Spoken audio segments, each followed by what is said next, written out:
Are you ready to explore exciting careers in neuroscience and neurotechnologies? Then join me, your podcast host, Dr. Milena Krastenskaya, or simply Dr. K, and my amazing guests on the Neurocareers Doing the Impossible podcast. Discover what it takes to turn the impossible into reality. Tune in now to a thrilling episode number 44.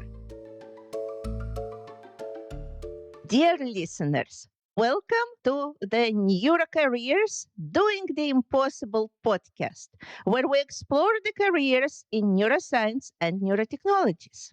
Today, we have a very special guest who is breaking boundaries and pushing the limits of what's possible in the field of robotics. His company, Neuraville, is taking a unique approach to making robots safe, adaptable, and capable by bringing together the fields of neuroscience, robotics, and computer science. I'm excited to introduce our guest, Mohammad Nadji, founder and CEO of Neuraville. With a vision of a world where humans and robots coexist and collaborate seamlessly, Mohammed and his team are working on developing an evolutionary neurorobotics platform that could revolutionize the way we interact with robots. Join us as we dive into Mohammed's career journey, his approach to bridging the gap between digital control systems and biological brains, and the innovative solutions Neuraville is bringing to the table. From physical and simulated robot embodiments to interactive brain visualization, Neuraville's applications in robotics, education, research, and gaming are sure to leave you inspired and intrigued. So, fasten your seatbelt, put on your thinking cap, and prepare to explore the fascinating world of neurorobotics with Mohammad Nadji on Neurocareers Doing the Impossible podcast. Welcome, Mohammed. It's a great pleasure to have you today on our podcast. Can you tell our listeners where you're joining us from and also introduce yourself and tell us something very interesting that maybe we don't know about your company? Sure. Milena, it's a pleasure to be with you, and thank you for having me. I'm joining you from Pittsburgh, Pennsylvania. It's a beautiful city in the northeastern side. Something interesting is actually we used to be a Kansas company. The Neuraville company was founded in Kansas, and we took a journey to actually move to Pittsburgh because of all the opportunities. Part of it was the neuroscience community that we have here, and another part was the amazing robotics community that we have here. So all that came together and brought us to this beautiful city of Pittsburgh. Thank you so much. Can you tell us a little bit about your background? Where are you coming into this field of robotics and neuroscience? What type of education? Tell us your story. Of course. It's a long one. The journey has started, of course, long ago. The passion of building new things has been always with me, and that has influenced the choices that I've made over time in terms of what I did throughout my education. So, to kind of get you through that journey, first of all, I should mention that I am from Iran. I'm Persian, and most of my education was in Iran. That's where I finished my high school and went to university. And actually, I did my bachelor's degree in civil engineering. That's where I learned mechanics and fluid dynamics and a lot of basically dynamics that come into play in terms of interaction between different materials and things like that.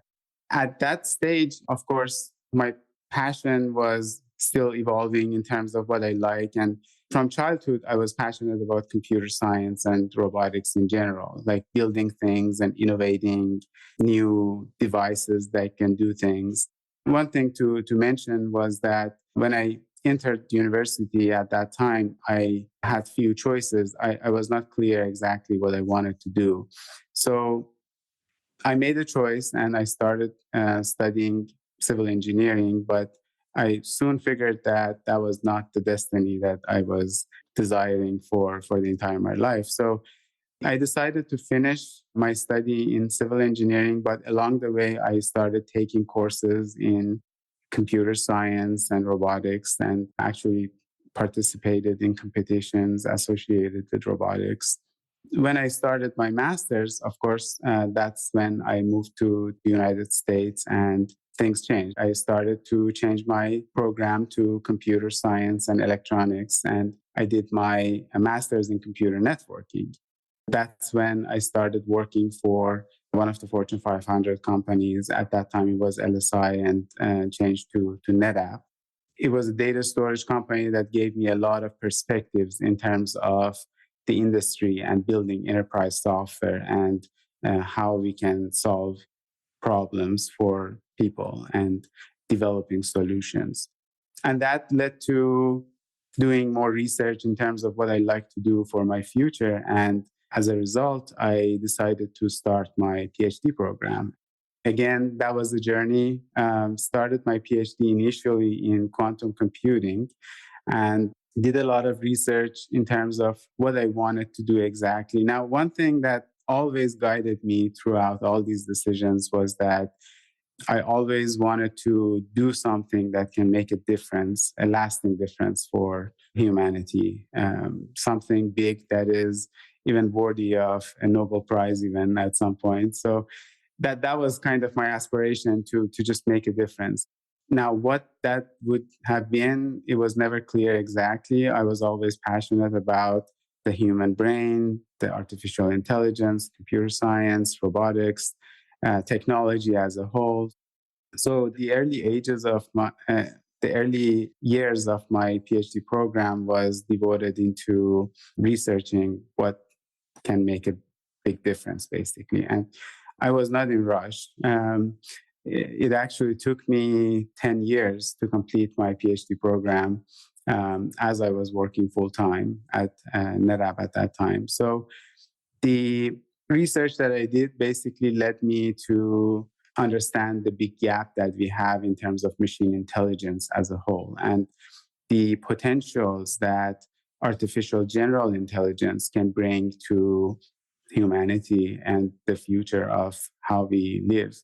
So I started to look into how we can develop technologies that potentially can change that and how we can use the technologies of today and marry that with the neuroscience and to be able to develop artificial general intelligence type platform that can help us develop these technologies. That was the focus of my PhD program. And after I was graduated, shortly after, I started the company Neuraville, and we are here now. Thank you so much. So much useful and interesting information. And just in this introduction, you mentioned civil engineering. Actually, my mom is civil engineer. So I was growing up with coming to her work and seeing everything she was doing. So a fascinating field. And also, it brings me to something that our podcast listeners are asking because they're coming from different disciplines of engineering. For example, aerospace engineering, and they're asking, how can I work and do something in a space of neuroscience, neurotechnologies? How is that possible? And I think you already touched upon some of that. You started taking courses. Yes, you started taking courses while you were doing civil engineering on computer science, then robotics, you also mentioned. So taking some courses already can guide you, yes, towards that field. Do you think it is enough or it's still not enough to fully be able to work in the field, and the people still need to get additional education, like you went to the master's, then you went to PhD. What is your take on that possible transition between different engineering fields into the neuroscience related? First of all, taking courses is very helpful, but nowadays there's a lot of knowledge that you can gain outside university and traditional college that I see the value of that sometimes exceeding what you get from traditional school. So in my case, the exposure that I got by taking some courses definitely helped me to understand the fundamentals of these different disciplines and becoming more familiar.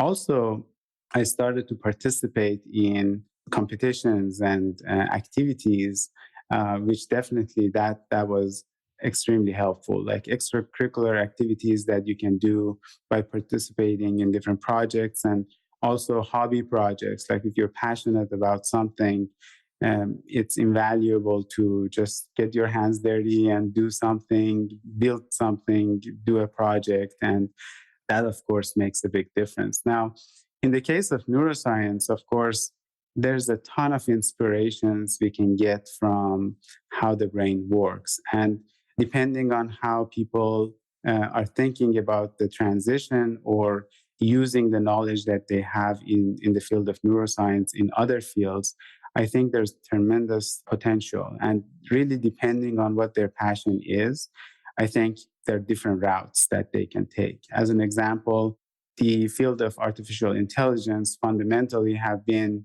influenced by how the brain works, how neurons work, and the field of artificial neural networks. That's how it was born initially. And you can see state of the art systems that are capable of identifying objects and understanding images, and they far exceed what we can do as humans nowadays. And they can generate images and videos and voice and things like that. And all of these at large has been inspired by the way the human brain works. Despite the fact that we don't know so much about the brain, what we know has influenced a lot of other fields.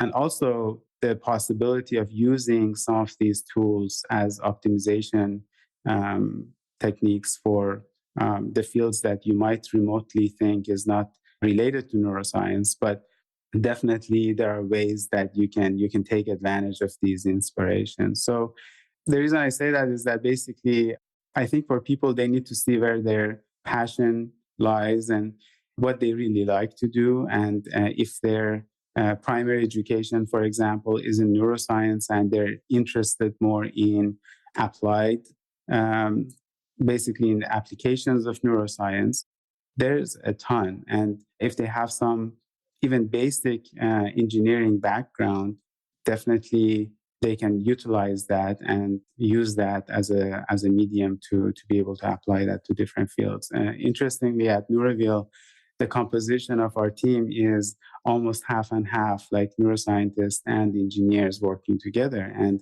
together we are building brains for the robots, and a lot of conversations and brainstorming and researching and looking into how the dynamics in the brain works, and then how we can translate that into something useful for robots.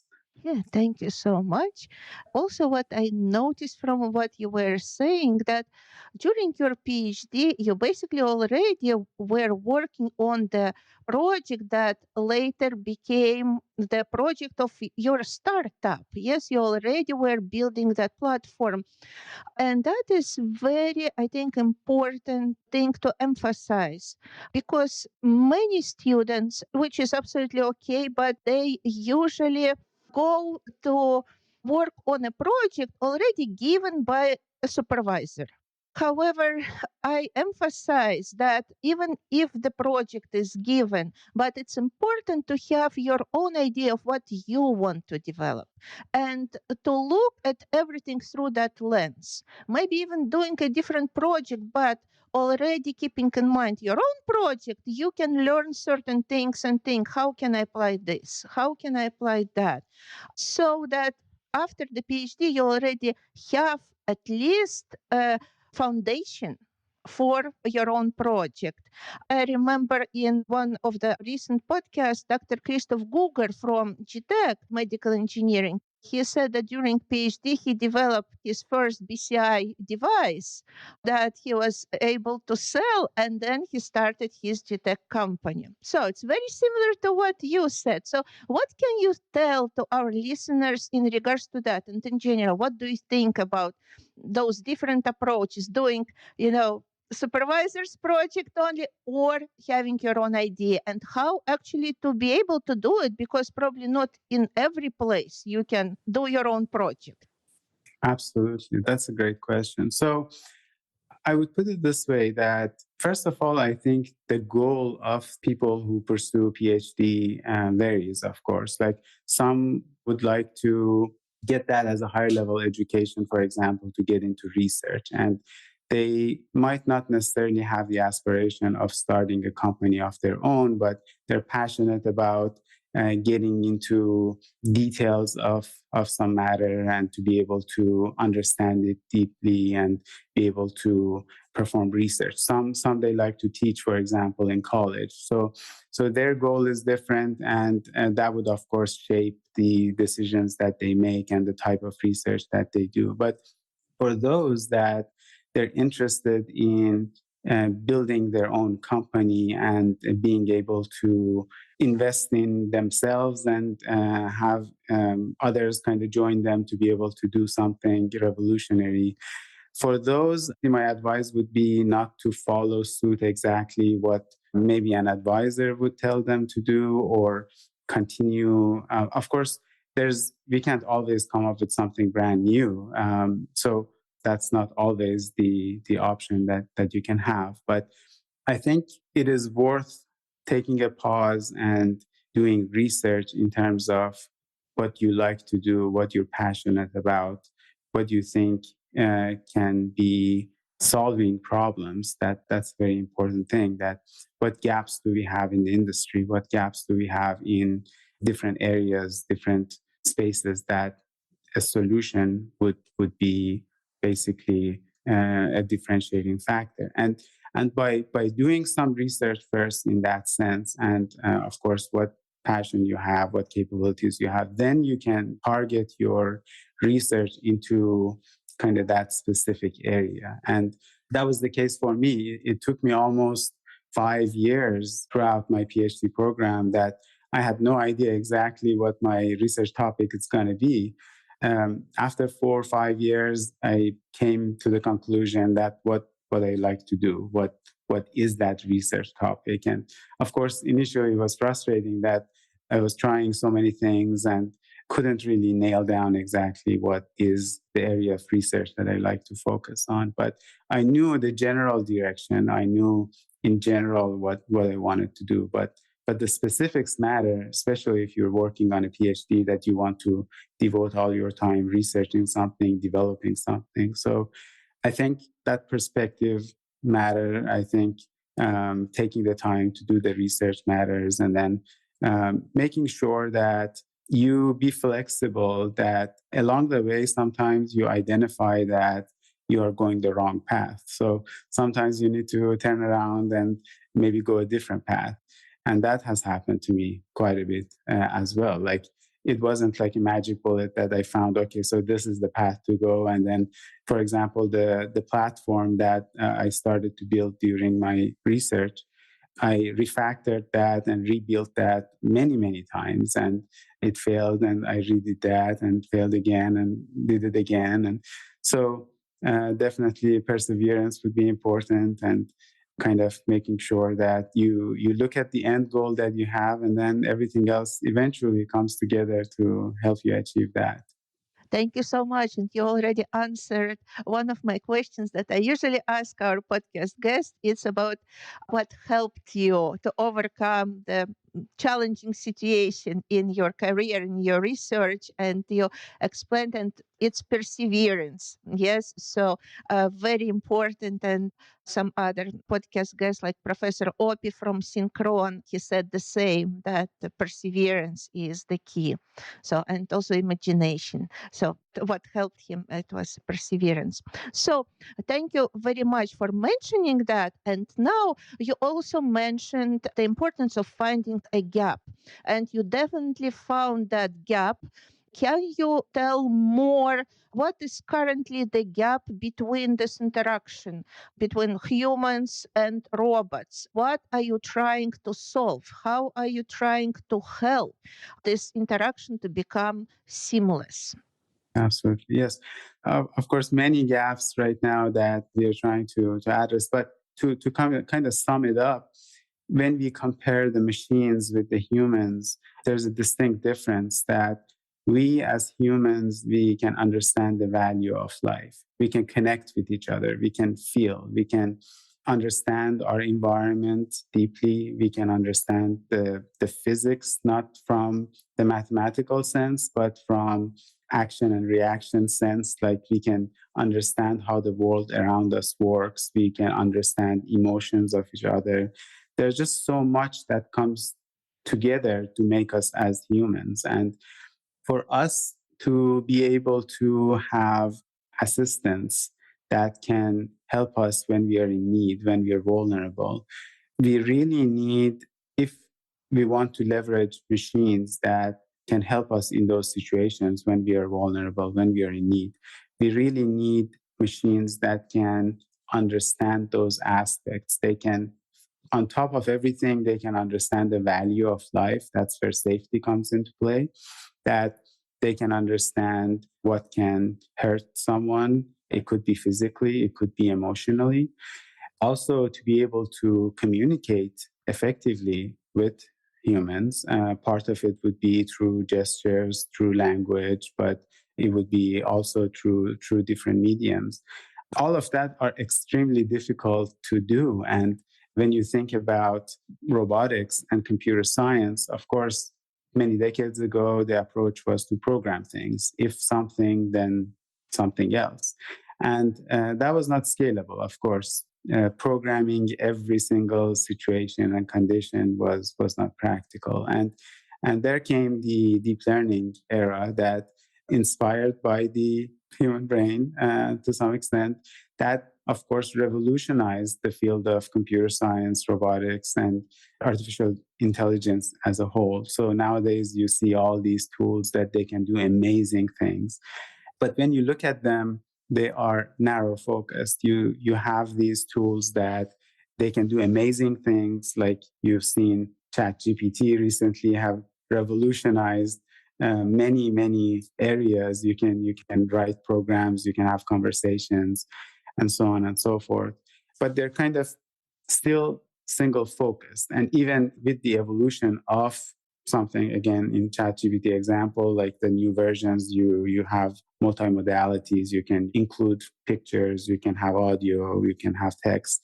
Despite that, still, when you consider the robot case, for example, the embodiment is extremely important. And embodied AI has a lot of other different dynamics, interacting with the environment, being able to have sensory information and be able to act upon them. Another aspect that we are focusing on, which is again extremely important and leads to safety, is explainability and explainable AI. There is a lot of technologies that can do amazing things, but when it comes to explaining why it made a decision, it is almost impossible for us to be able to decipher that. And we are investing in technologies that you can actually look into the brain of the robot and you can understand how that brain works and make decisions. For example, we built a tool that is similar to an fMRI machine, not from the physical sense, of course, but from the results that you get. So you can actually look into the brain of the robot in a dynamic way and On top of that, you can actually stimulate it in real time. So you can explore different possibilities in terms of how the brain works and how to interact with that.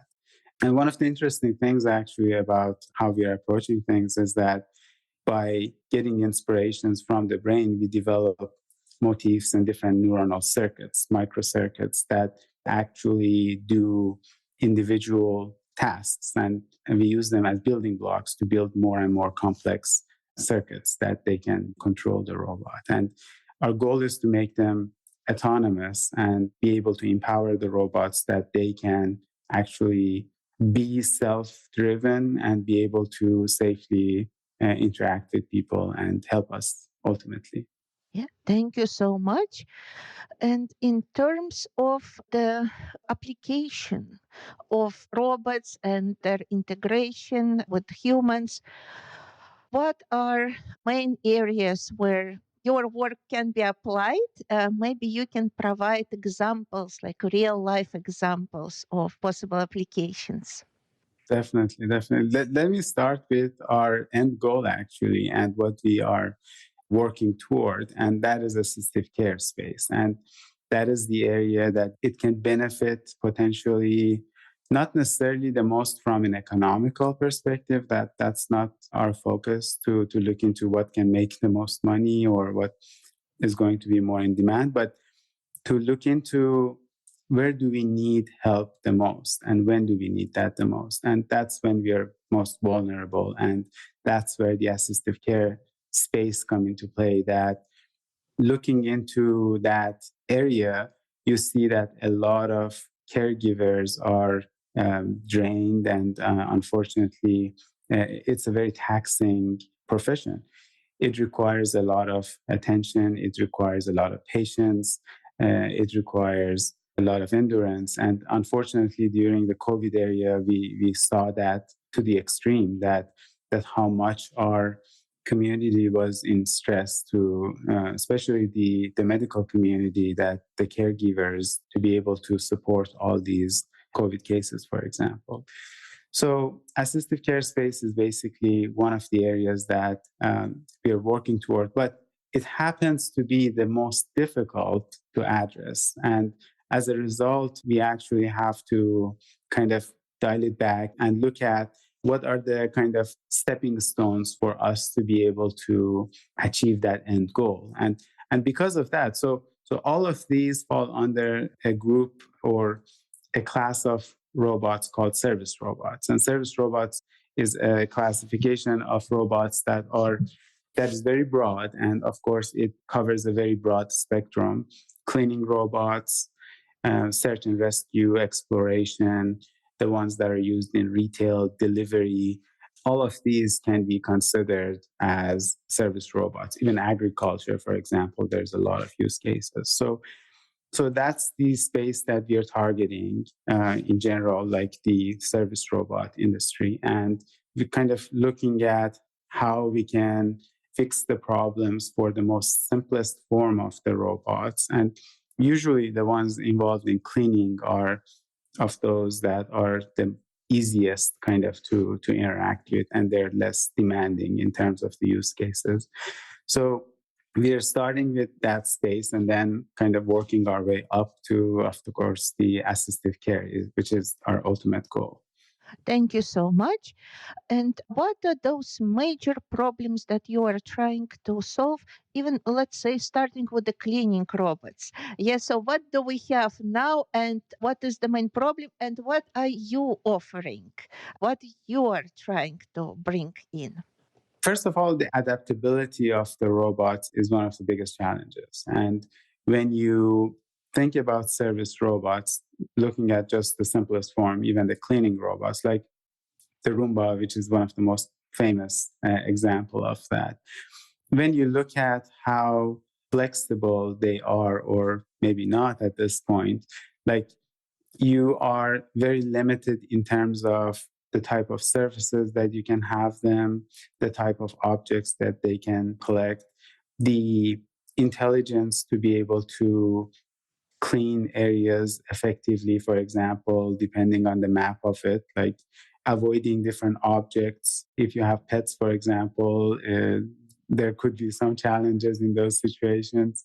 Of course, the technology has come a long way, and from engineering perspective, a lot of those problems has been addressed, but it's very costly. So what we are focusing on is developing technologies that can enable robots to become adaptable and to be able to adapt to different environments. So when you build a robot that is deployed in one environment, like for example, one home, and as a manufacturer, you want to be able to build something that can work in many, many different environments. And people have different situations in terms of the type of living spaces that they have. Offices have different requirements.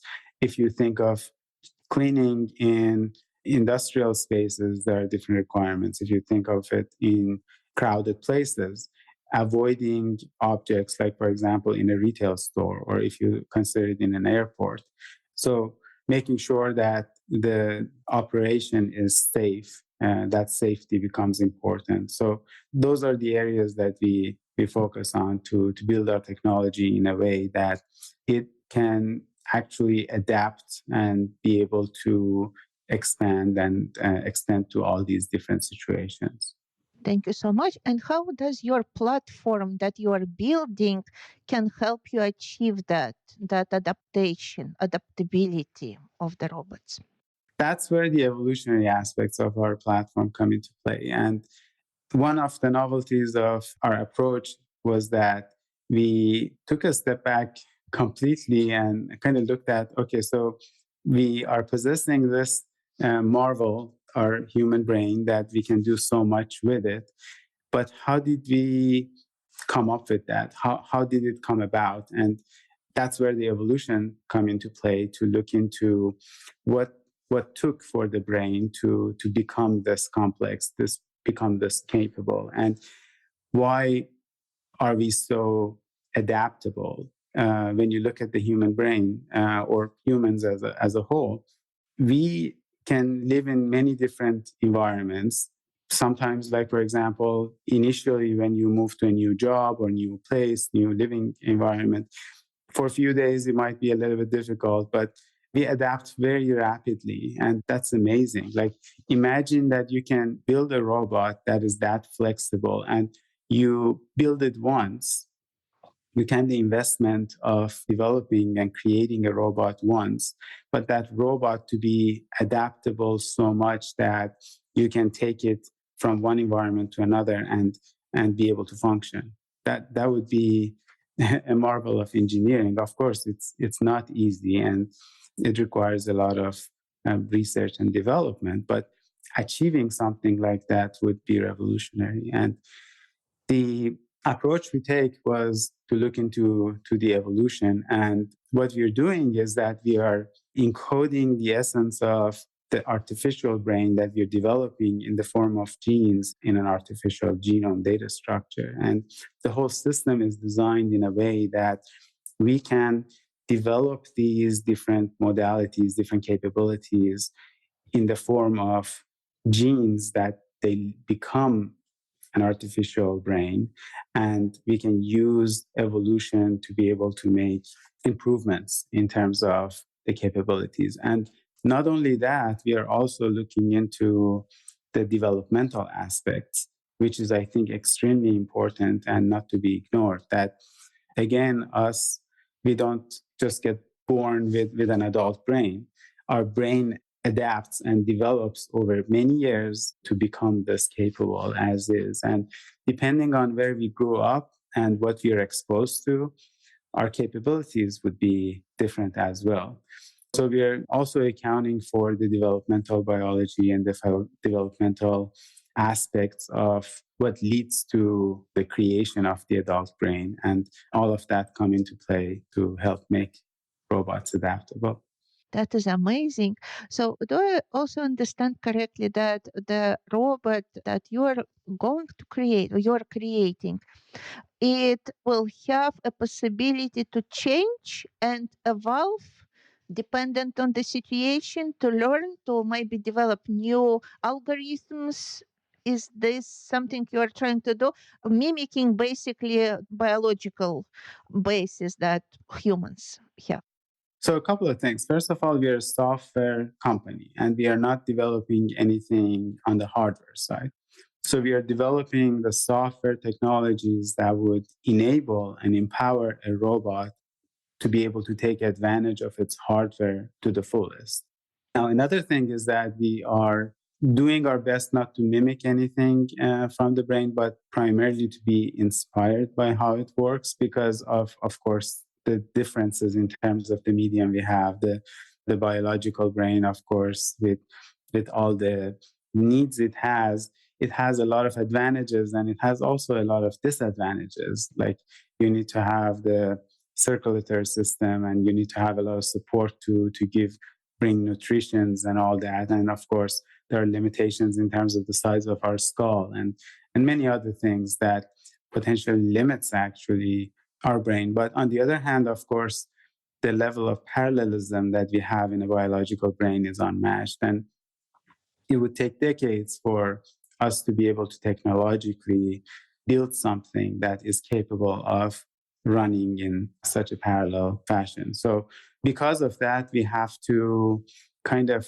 engineer a platform in a way that they can take the best inspirations from the brain and then deploy that in a way that it would work in silicon and on the chip.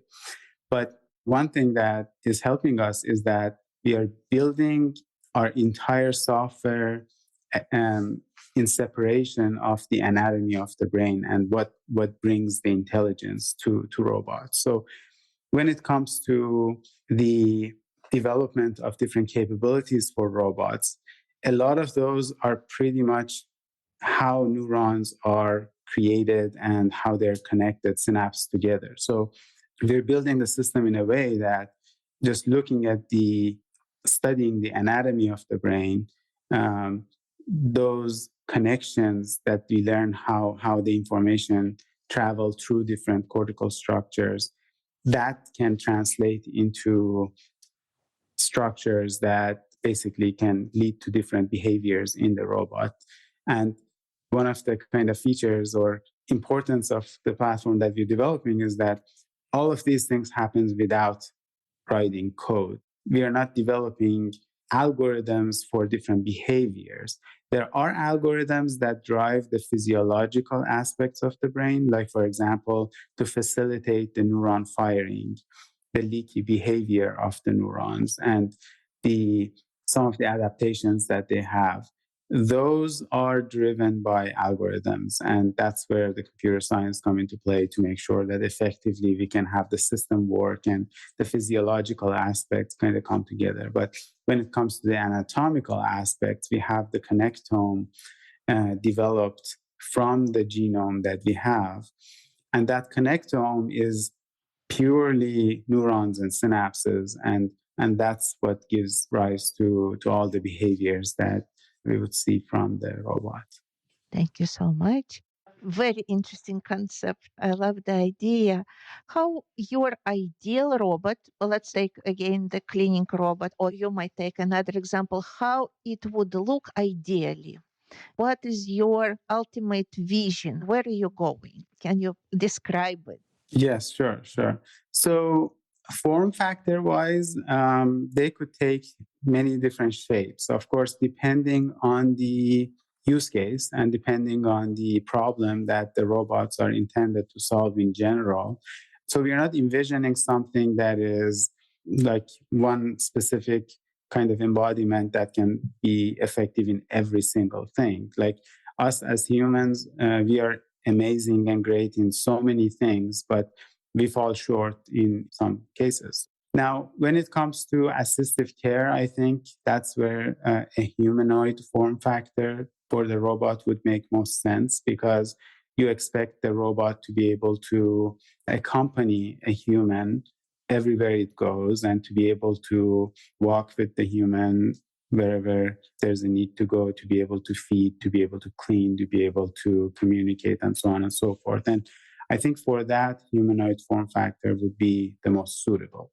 Now, when it comes to cleaning robots, for example, the form factor could be different depending on, like, there are use cases for exploration, for example, like space exploration, and service robots can make a huge difference in exploring planets, for example, and different areas. And for that, the form factor needs to be adapted to be able to navigate those environments the best. And interaction with humans is not necessarily of importance. So because of that, depending on the kind of area that you intend to use them, I think the form factor could be anything basically. And to go actually a level higher, these robots potentially can have like a digital kind of embodiment. Like you can think of your assistant, your digital assistant on your phone, for example. Right now, for example, we have Siri, for example, for Apple phones, and Alexa and all that. So these digital assistants can also be considered as service robots without a body, in a sense. And their body is basically, they have ears, they have microphones, and they can speak with us through the speaker, but they still have some sort of embodiment. But that's the form factor that is most effective to be able to carry them around and help us. So even that would be considered a form of potential service robot use case. Absolutely, absolutely. And I personally consider ChatGPT my personal assistant because I can talk to it and ask Yes. questions and receive answers. And sounds very, very nice to talk, communicate. So I think if somebody would give it, even more human-like form, maybe it will be even more, human-like interaction in the future. Exactly. It makes a difference. It does. It does. And you are taking into consideration this type of factors, obviously, yes, in, Absolutely. in your work that you do. So we know what we have right now in the field. We know the ideal vision that you have. Where are you right now on this journey between the status quo and your future vision? So this is a long journey, and honestly, it requires a lot of research, a lot of development. And we, as a company, of course, we are a new company, relatively new. Neuraville was founded close to 3 years ago, which is considered very new in the whole scheme of things. And we are just about to start doing fundraising this year. So, as a company, we are still a very small company with tremendous potential. So, as the support and funding would come in, I think that support would propel us forward quite a bit. But despite that, thus far, we've made tremendous amount of progress. And actually, in about couple of months, we are about to launch our first product and solution. Interestingly, before we release products commercially for what we discussed so far, we have identified actually that the platform that we have developed has a lot more value at the stage that is currently in to be used for STEM education, like for science, math. So from STEM and education perspective, our platform can play a big role in terms of helping people to understand how neuroscience can be used to be able to control robots. And what we're planning to do is to make it available as a solution. So similar to how YouTube have been instrumental for content creators to be able to develop video content and share it with the world. We think that our platform can be instrumental for people who are passionate about developing brain inspired structures that would control robots to be able to create these structures and share it with people. And that's what we are going to launch in a few months. And we would enable basically people who are passionate about robotics and neuroscience to be able to build things of their own and be able to control robots of their own. That would be, I think, amazing. I absolutely agree. And I will be one of the first people definitely to look, when the product launches into Thank what, you. what you are doing. Because I am an educator. I teach students adaptive neurotechnologies, and I'm always looking for some ways for my students to get more hands-on experience with the material. So I think that's really aligns very well with what I'm doing as well. Glad to hear that. And I'm sure other many other people as well. So I wish you all possible success with that launch. You also mentioned that you knew already, if I understood correctly, during your PhD that you will be establishing your own company. Is that correct? That you already were planning on becoming an entrepreneur? Yes, having your own company.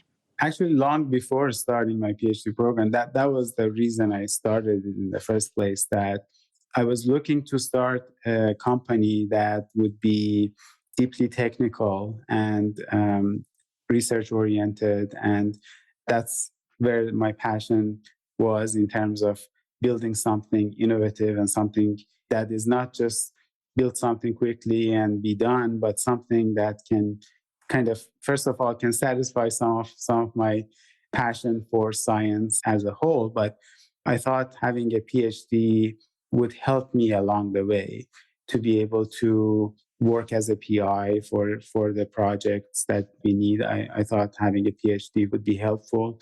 I never did a PhD necessarily for the title. I even usually shy away from calling myself like doctor.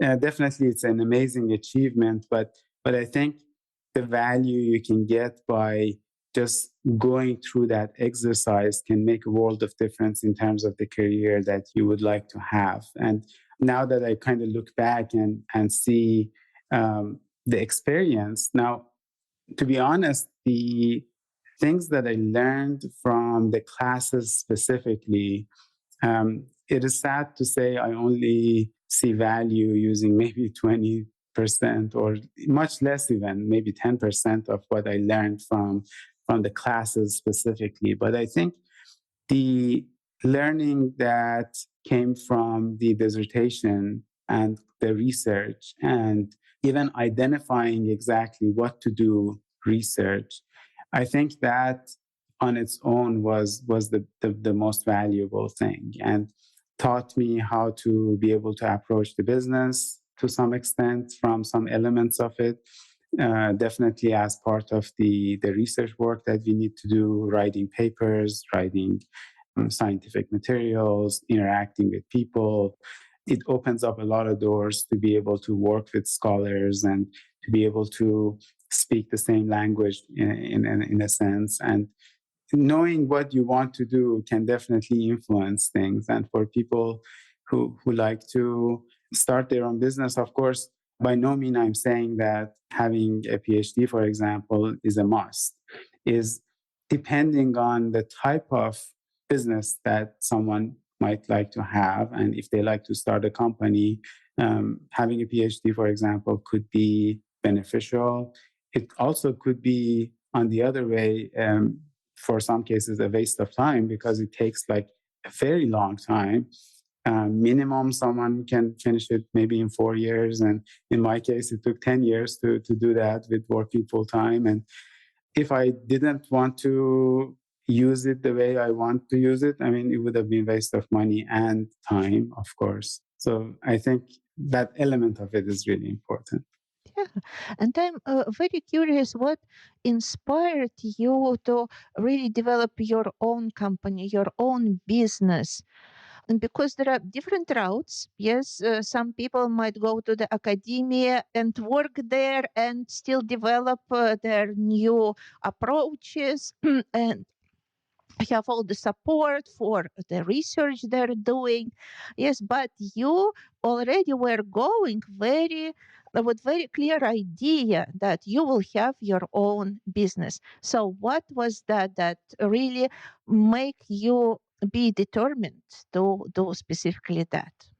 I think the biggest influencer for that decision was the fact that knowing that you need to have a lot of control in terms of decision making and directing the company. If you want to achieve something that no one has achieved, it's very difficult and inherently risky, and with tremendous potential.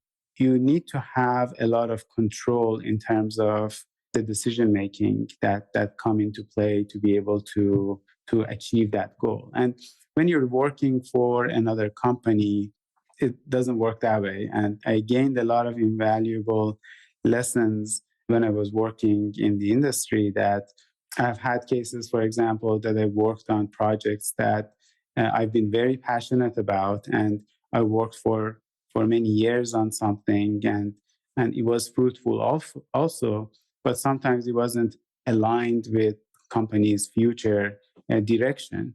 And because of that, it was inevitable that you would have kind of completely abandoned that because of the direction of the mothership, like what basically the company itself wanted to achieve. So because of that, if you have like a long-term vision, and if it's something that you are thinking about spending decades of your life on, I don't think that working for another company would be a good idea. Now, working in the academia is slightly different, and I think that that's more in line. Now, with the academia, of course, still you have a lot of flexibility. You can work in the area of your passion. You can do a lot of research. You can make a lot of difference, but you're still adhering to rules and regulations that drives the goals of the university. And I think you're still limited in terms of how much you can grow. I think the best medium for achieving your own goals is to have your own company. And by no means I'm saying that having your own company, it gives you like a capability of doing whatever you want to do. There's a lot of responsibilities, of course, and definitely you need to make a lot of shareholders happy. You need to make your customers happy. But I think if you take or do your best to take the right steps early on when you are in a startup, I think I've been lucky that thus far, like this is the third year of the company, and I've been self-funding the company and directing the company myself. So I have not had any external influencers forcing me, for example, to take directions that would bring profits immediately. My focus has been primarily on the end goal that we have to be able to make a difference in human lives. And even though that might not be the most profitable thing to be done, I think if you can make a difference in people's lives, prosperity and money would come with that inevitably. If you do something good, I think good things come.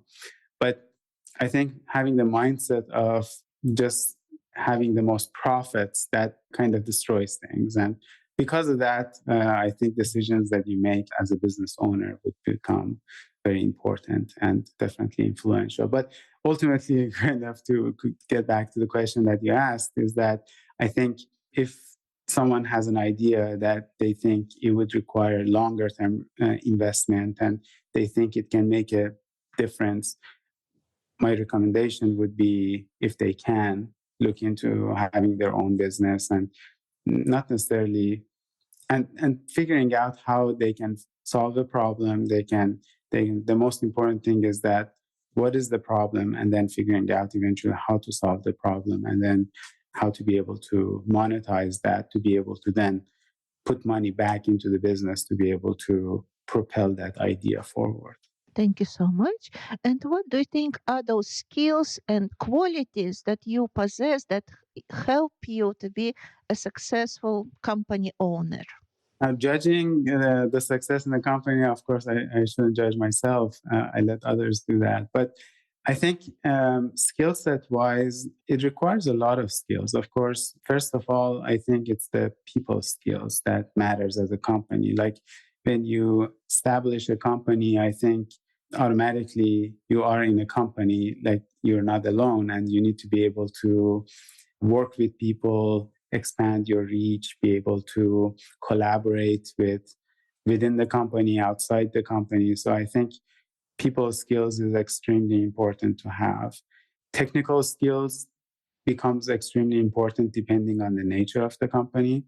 We are considered like a deep tech company, looking into a lot of scientific spaces. We do a lot of development activities, and our primary focus is research and development. So technical skills become extremely important, and also dedication, of course, in terms of how much time you can dedicate. At this time, I'm right now dedicating about like 80 plus hours a week of my time to the company. And if you are unable to spend that time, especially in the early stages of the company, unfortunately, that is not going to be materializing that easy. Like if there are some people that they're serial entrepreneurs and they start a lot of businesses and they have some rinse and repeat kind of procedures kind of built up that they can rapidly create companies that would be useful for non-scientific cases that you want to start a company that has a predefined kind of goal or something that you can do. Or sometimes if you have a lot of money to spend, of course, you can bring in the right people immediately. But in my case, I didn't have all that. So it needs to happen gradually. So that's where the perseverance comes into play, that you need to be persistent and you need to not worry about failures, and sometimes actually welcome failures early on and make sure that you learn from them and be always open to criticism, kind of understand that what is right, what is wrong, and always have the end goal in mind. That it's extremely powerful that if you look ahead, in my case, for the company, I have plans for the company for the next 25, 30 years. And I have plans that how things would kind of come into play. Of course, a lot of it would change. And I don't have a detailed plan that you would say, okay, so I sat down and kind of step by step said this and that. But I have an end goal that I know that that longer term vision is going to take decades to accomplish. And then there are some major milestones that I know it would be instrumental to achieve that ultimate goal. And all of a sudden, you see that the whole picture becomes more vivid in terms of like, you need to take what general steps to be able to achieve your ultimate goal. And that is the most powerful tool I think someone can have, to have that long term vision and be able to shape decisions to be able to achieve that goal. Yeah, thank you so much. I think that was very important aspect that you touched upon, to be really dedicated to what you are doing, because to build a successful company that provides this amazing products that you mentioned, it takes a lot of time, it takes a lot of energy and many hours. Again, brings me back to Dr. Christoph Guger, the CEO of GTech. He said that in order to achieve a success in academia or your own company, you need to choose. You cannot be on the both sides and do both things. You really need to be dedicated. Absolutely. Dedication makes a world of difference. Absolutely. Thank you so much for sharing that. I also saw that your company is hiring.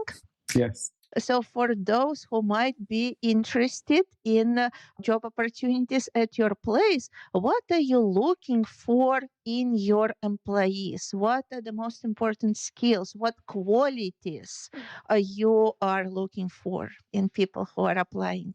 That's a very interesting question, because sometimes people think that they might not possess like all the knowledge needed for applying to a job. And in contrary, actually, when we look for great candidates, we look at how they can be part of the team for long term, and how smart they are, how adaptable they are, looking at their previous record of education or activities to see how passionate about the work that you're doing. And pretty much that's the most important thing.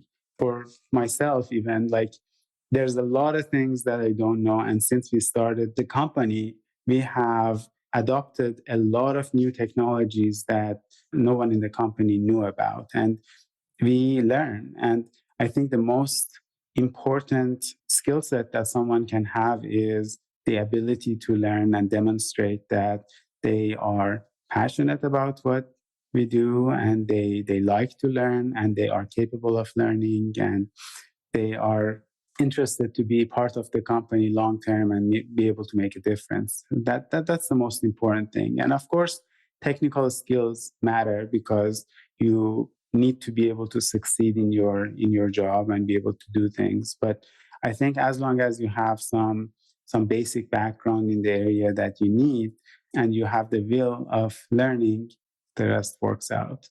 Yeah, thank you so much. I hope our listeners already took notes about that. Thank you. And the next question is about the future. So, if you achieve that 20, 30-year goal, the end goal you want to achieve, how do you see our world change? How differently it will look from what we have right now?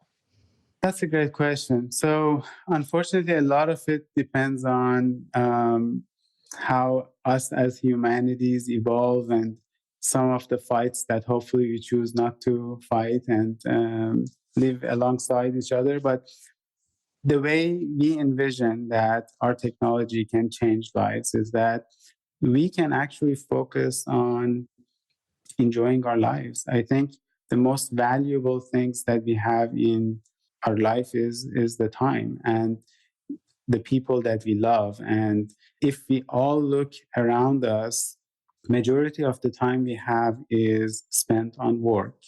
So every day we hustle to get up and go to work and come back late, and we have the least amount of time to spend with our loved ones. And unfortunately, a lot of us, it's inevitable that we get sick. We definitely get older eventually, and we need care, and things happen. Unfortunately, some become disabled, ill. So those are the cases. Then sometimes we become burden on our loved ones, and either we can afford having someone close by in family to take care of us, or we have to have some external help that can become expensive.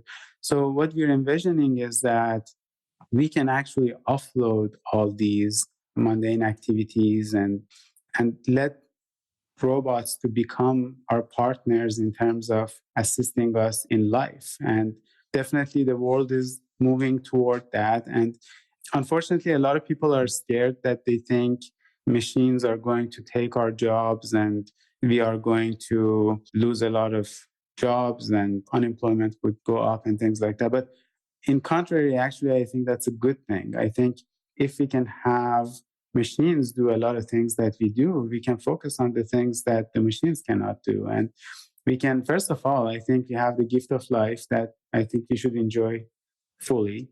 Now, definitely, as we can empower the machines to be able to do the works, I think we can still make money in different ways. We are smart and we can figure that out. And there's many ways. Like if you look at the industrial revolutions that has happened, it enabled us to become much more productive. So we don't really have to work hard to succeed, and we can focus more on the hobbies, and we can focus on adding values in different ways. And so I'm not concerned in any way that machines being able to do more and taking some of the jobs that we have would hurt humanity. I think it would help us. And definitely I envision that with the technologies that we are helping to develop, which is going to be just a small portion of what as a whole it will be accomplished, I think we will get to a point that we can really enjoy life. Absolutely. And I also agree to the concept that just the jobs will change. What we do will change and maybe will reach a different level. What type of jobs do you think, or activity, even maybe it will be not like jobs, but activities will get more attention in the future when a part of what we're doing will be already done by our assistants, or, our our friends or machines. Yes. Right, right. That's a difficult question to answer. And I might not have a good answer for that because it's really hard to envision exactly how things would come together as a whole, like in terms of the capabilities that we would be able to have in the machines. But in general, I think the nature of the jobs would more shift toward areas that capabilities that we have as humans that you cannot expect a robot have, like things that would require emotion, things that would require in terms of education, for example.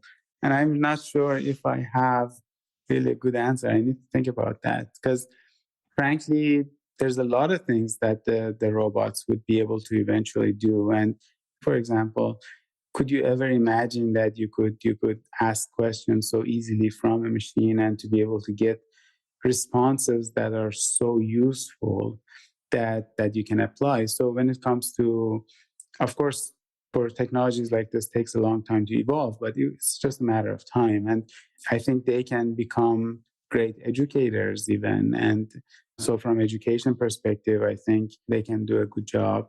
I guess the question I would ask is that why do we need to have a job in the first place? I guess why can't be just hobby? And when it becomes hobby, then it can be anything. Like maybe you enjoy driving, so it doesn't have to be necessarily a job. You can just drive. And there's, of course, the concept of universal income that's becoming popular. And I do support that. And I think that to some level, it makes sense that if we can enable robots to be able to do all the work that we need, they can make industries much more efficient. And I think there's going to be enough money that people would have some universal income that they can have for food and leisure and to be able to have some support in their life. And I think with that, then the need for basic work goes away. Now, if someone would like to have a luxurious life and they would like to be able to do things that others can do, then there's going to be a lot of areas that it would come out of all these technological advancements. And it's hard to predict exactly how it would shape. Like a great example is that think about 1950s, 1940s, like when we didn't have personal computing. Like it was late 1970 that personal computing became kind of available and eventually kind of gained traction. But you could have asked that question, for example, with the presence of computers, if the mainframes become personal computers and everyone could have a computer in their hand, then how would things change? And yeah. Sorry, I didn't answer your question, but hopefully. No, but yes, but it was an interesting discussion and brainstorming. So, Yes. which again gives some ideas to think about. That's the main point. And one question that I ask all of our podcast guests, it's about doing the impossible. Maybe there was one thing that was seemingly impossible for you. It might have seemed impossible, but it became possible. So, what was that, and how did you make that impossible possible? So that things happen actually more and more often than you think. Like it's interesting that like having my own company was uh, early on, like almost I can think back maybe 25 years ago that was kind of a dream that I had, that eventually I would have my own company and be a decision maker in the company that I have. And not that I think it was impossible, but it was something that I couldn't kind of think when would it come along. One thing that I personally think for myself is that nothing is really impossible. That actually helps me in terms of being able to make decisions and kind of it inspires me actually to be able to do that impossible thing that I actually believe to every cell of my body that nothing is really impossible. And I think that that's one key that I think can be changing the way we think and make decisions. But in general, I think right now my aspiration is that we can become as large as Apple and Google and Tesla and some of these other companies that are dominating the world. And right now it might be far-fetched, but I think that is the kind of, and not impossible. I think that that is very possible, and that's something that I think at some point we will get. But it's not the size that matter. I think the level of influence and the changes that you can bring to people's lives that matter. And I think companies like Apple, for example, and Google, they have tremendously changed the way people live. And if you can imagine a world that, if you just remove Google right now from world and imagine how hard it would have become, and how much progress would have been disappeared. And we like to become one of those companies that um, become that influential in people's lives, that you can say, yes, Neuraville is the company that we rely on, and we think it's making a big difference, and it has helped us live a free life. Absolutely. And I wish you all possible success with that. Thank you. I will be following on your development, and maybe we can meet in a couple of years and to see where you are already with this new development. So I wish you all possible success. And for our listeners, can you also mention what is the best way to learn more about what you do, and also what is the best way to connect for those who are interested, maybe connecting, collaborating, or even, getting employed? Of course, yes. We haven't invested a lot in producing content yet, but definitely we are working on that. We have a channel, YouTube channel. If you go to youtube.com/at Neuraville, that's our YouTube channel. Also on LinkedIn is the best place that I would recommend people to follow us on LinkedIn. And we post updates from the company and our progress on our LinkedIn channel. And definitely that would be another great area to get news updates from us. And then, of course, our website, neuraville.com. We are going to upgrade that website pretty soon and add more content. And also, in a couple of months that we are launching our product, then you will find some more information about that too. Anyone who's interested, I'm open to connect, and feel free to just connect with me, sending email or connect with me via LinkedIn. I think that would be the best way and to be in touch. Thank you so much. And we will add all that information to our podcast notes so that our listeners can then connect and learn more. And before we end our podcast, is there anything else you would like to share? Any advice you want to give, or anything else that you want to tell our listeners? What I would say is that, restating some of the things that I said, but in a more concise manner, that nothing is impossible. And I think the most important thing that one can do is that to think about what they would like to achieve and what they would like to be their lifelong goal, and let that guide every decision that they make. I think as long as you have that goal, everything else would just become easy and it works out. So just believe that nothing is impossible, and make sure that you have like a goal that would drive you and kind of guide you throughout things. And of course, so many things, so many obstacles come along, and so many things would not work, and there's going to be failures, and life has a lot of ups and downs. But never give up, have a goal, and then make sure that you believe that nothing is impossible. The rest is easy. Thank you so much, Mohammed, and for this great advice and for all the insights and value that you provided today in this podcast. I very much appreciate it, and I'm sure our listeners as well. And again, I wish all possible success to you, your company, and looking forward to the innovations you bring to this world. So, thank you very much. My pleasure, Milena. Thank you so much for having me. I appreciate that.